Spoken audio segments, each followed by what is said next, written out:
Welcome back. In our video today, we're going to be gaining insights for Moon in Gemini or Moon in the third house. We have a lot to cover.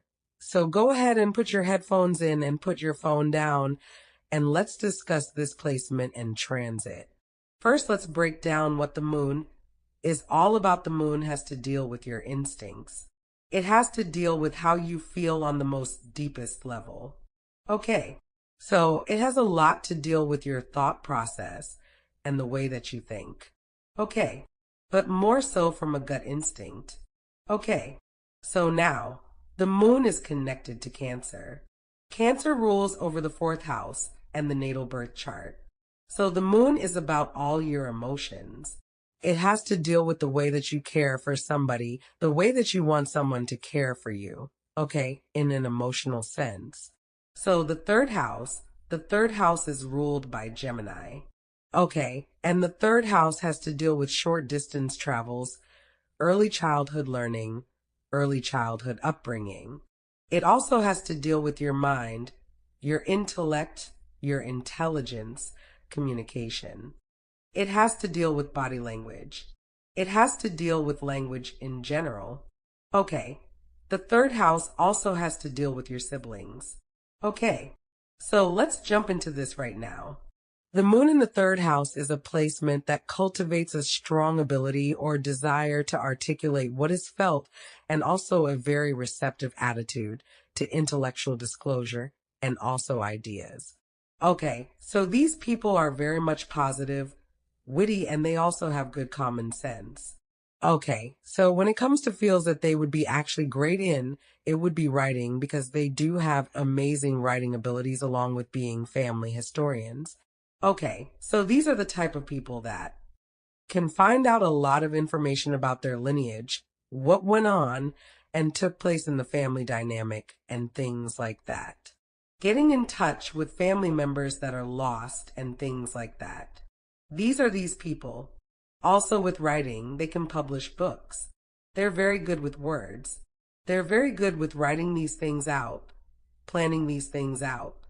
They are also very much analytical. Okay, so now the negative traits for these people will definitely be that they can be a little nosy. They can also be meddling people.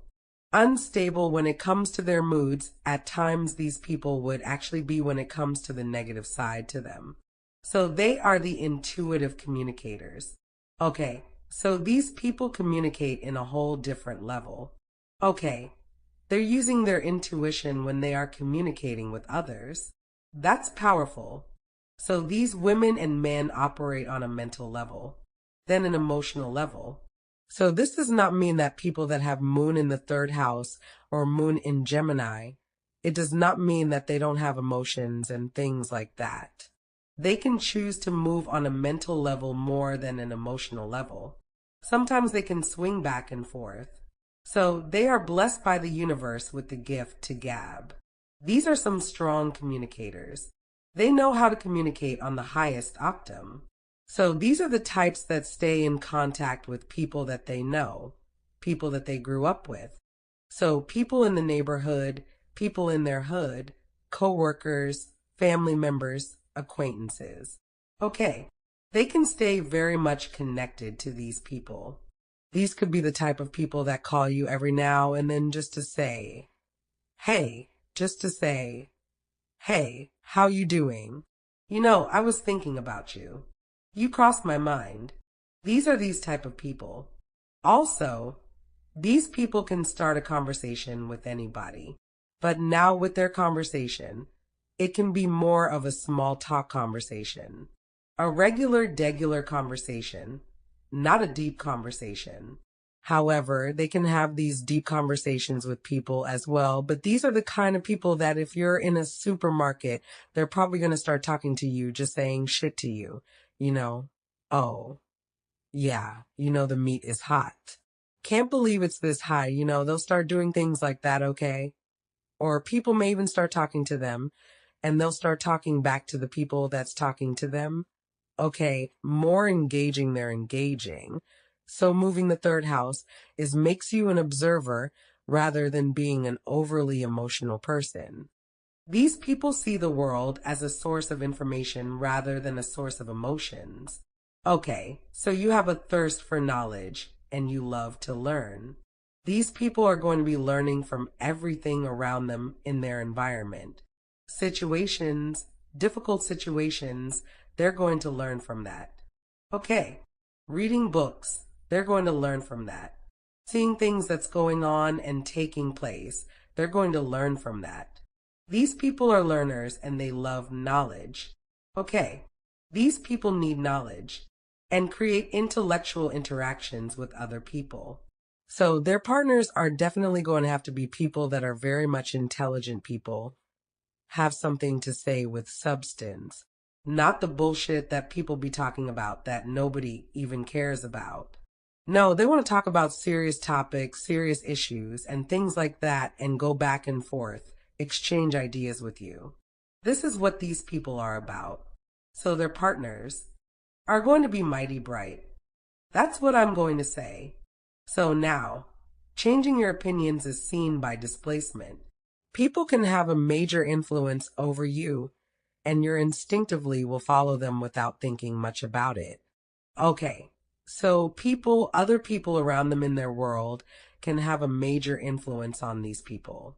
The way that they see things, the way that they view things, and things like that. So with this place, this has a lot to deal with adapting and adjusting. These people know how to adapt and adjust. But depending on who these people come into contact with, they can show different aspects of themselves. So maybe to Shamika, you're going to show this side of yourself. Okay, to David, you're going to show this side of yourself. They're going to show different levels, layers to themselves, to other people. And it might not be the same impression that other people see all the time. Okay, keep that in mind. So you want to please people around you. You intuitively know and understand what others want from you, even if you're not paying attention to it. Okay, so these people, they can get an inclination, okay, when they are interacting with people, dealing with people. They can get a sense that they know exactly what people want from them. Okay, if they're having a cookout, these might be the people that make sure that they are a good host. Make sure that you did eat. Make sure you have drinks, and say these things to you. Like, did you get a drink? Did you get some food? We've got some food in the back. You want me to make you a plate and things like that.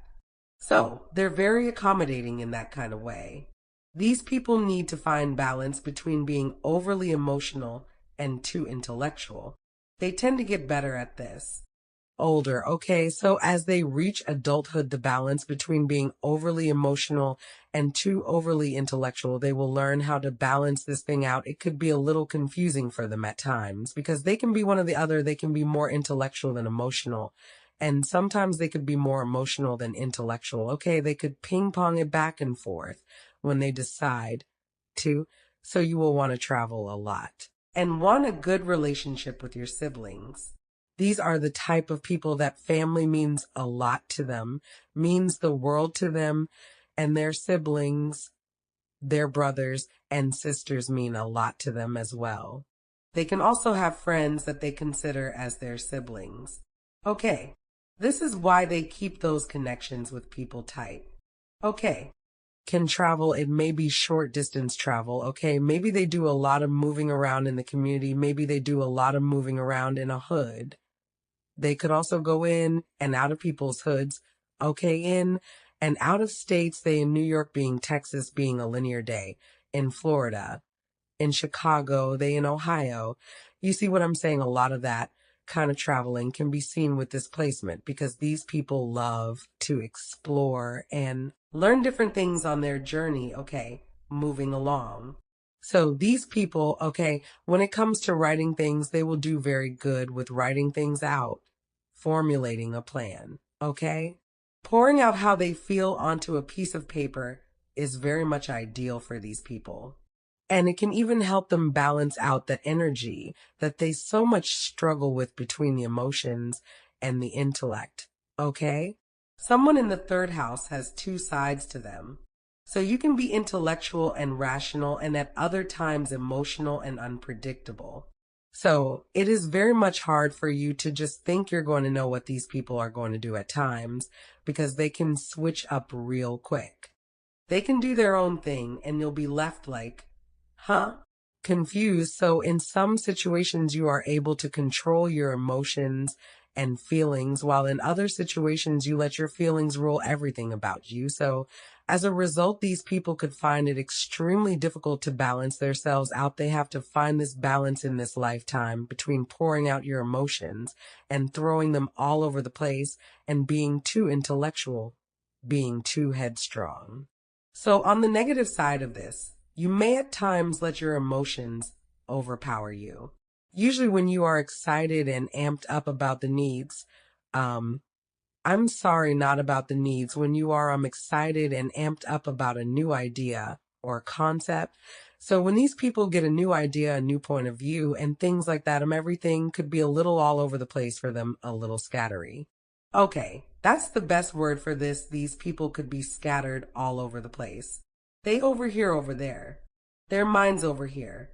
The minds over there, they think it's too fast.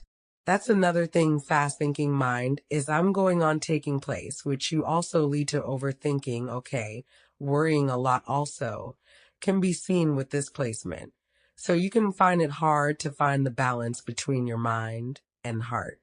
These hold on.